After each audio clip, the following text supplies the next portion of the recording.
E aí, pessoal, vamos mergulhar em uma obra fascinante que vira de cabeça para baixo a forma tradicional de enxergarmos a liderança. Hoje, a nossa exploração é sobre o livro Você Governante, de Márcio Brigenti. Olha só, em vez de simplesmente jogar um monte de técnicas de gestão na nossa cara, esse material nos convida para uma jornada de mentoria. Tudo isso guiado por uma figura muito sábia chamada Amigo do Brigenti. O objetivo aqui é chegar numa liderança ética, profundamente enraizada na fé. É aquela ideia de que a verdadeira governança de fato começa de dentro para fora. Vamos entender como essa engrenagem roda na prática.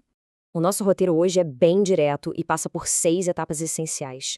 Descobrir o poder interior, a arte da liderança, exemplos bíblicos, comunicação e equipes, inovação e carisma, e a gente fecha com autocuidado e visão. Parte 1. Descobrindo o poder interior. Bom, para começar, a mentalidade de você governante não fala sobre chefiar uma multinacional ou comandar multidões logo de cara. A parada é muito mais pessoal, é sobre a capacidade de liderar a própria vida.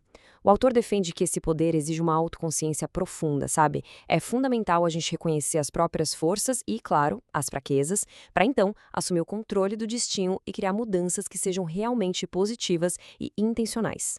Aí é que tá o pulo do gato. A premissa central do Bringente é que essa força interna, essa faísca, não é gerada 100% por nós mesmos. Ela emana de uma fonte divina. Essa sabedoria, tirada lá do Evangelho de João, reforça que o sucesso verdadeiro e a capacidade de dar bons frutos estão diretamente ligados à nossa permanência e conexão constante com a fé. Vamos para a parte 2, a arte da liderança.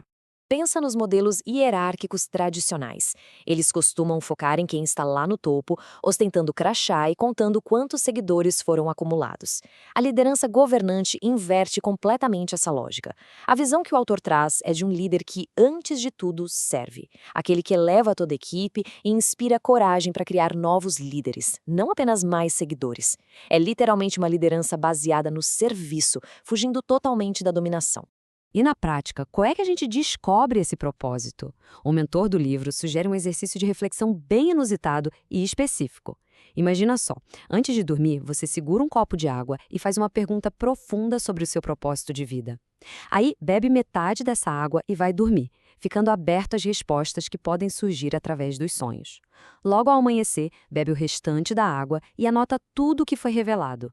É uma técnica muito intencional para forçar aquela reflexão profunda sobre a verdadeira identidade de quem busca ser o governante da própria história. Chegamos na parte 3, exemplos bíblicos e ética.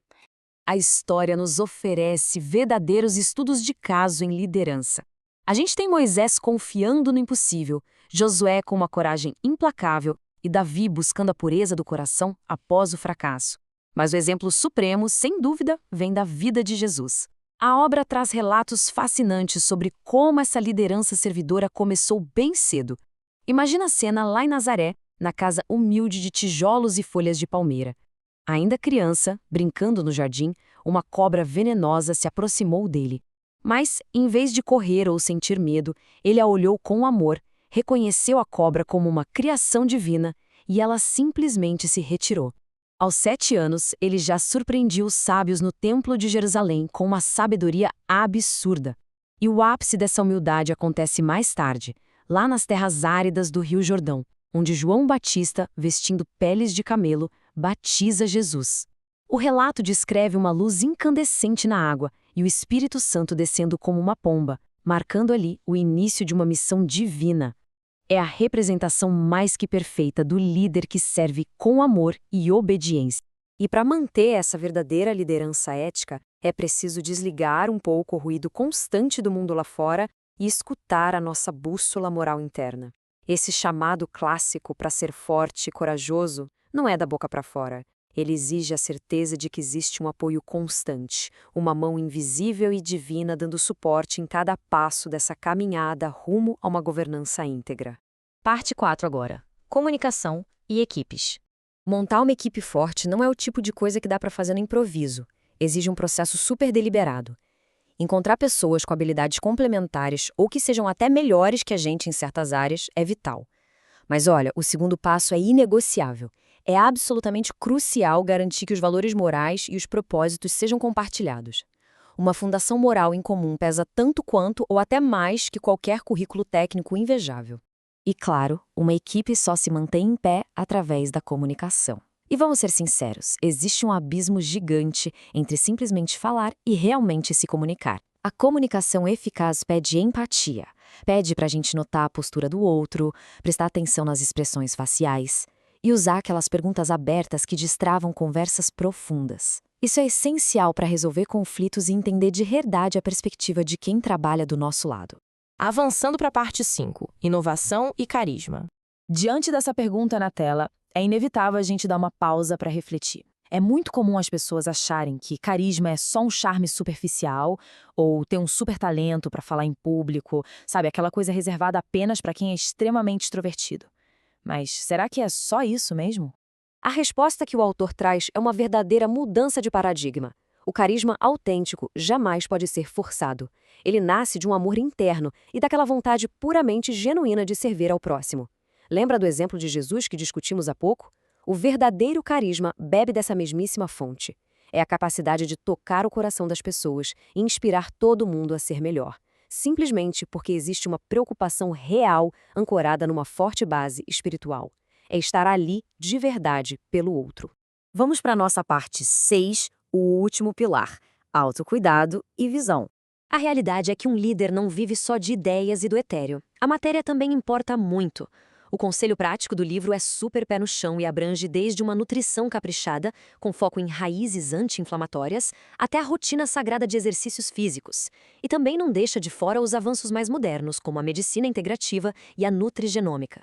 O autocuidado absoluto é um pré-requisito. Não tem como fugir. É preciso ter energia no tanque para conseguir sustentar o trabalho de cuidar de uma equipe a longo prazo. E essa dica prática não surgiu do nada. Ela está ancorada numa sabedoria milenar.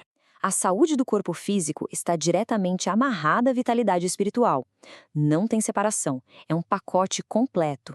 O bem-estar holístico é exatamente a base estrutural para manter uma governança de sucesso e equilibrada, sem pifar no meio do caminho. E aqui a gente chega no grande clímax da nossa exploração. Aquele mistério sobre quem realmente é o mentor, o amigo do Brengente, finalmente é resolvido. Ele representa o próprio Criador, o eterno Eu Sou. É uma revelação que amarra tudo com uma mensagem incrivelmente empoderadora. Fica muito claro que todo ser humano traz dentro de si a imagem divina, carregando desde sempre a sabedoria e a capacidade inata de liderar e governar a própria história com excelência. Todas as sementes da ética, da comunicação empática, do carisma e da vontade de servir já estão plantadas e são sustentadas por uma fonte superior. As peças do quebra-cabeça estão aí na mesa. A decisão agora é estritamente pessoal. Que tipo de líder vai emergir a partir de hoje? Refletir sobre isso pode de verdade mudar tudo.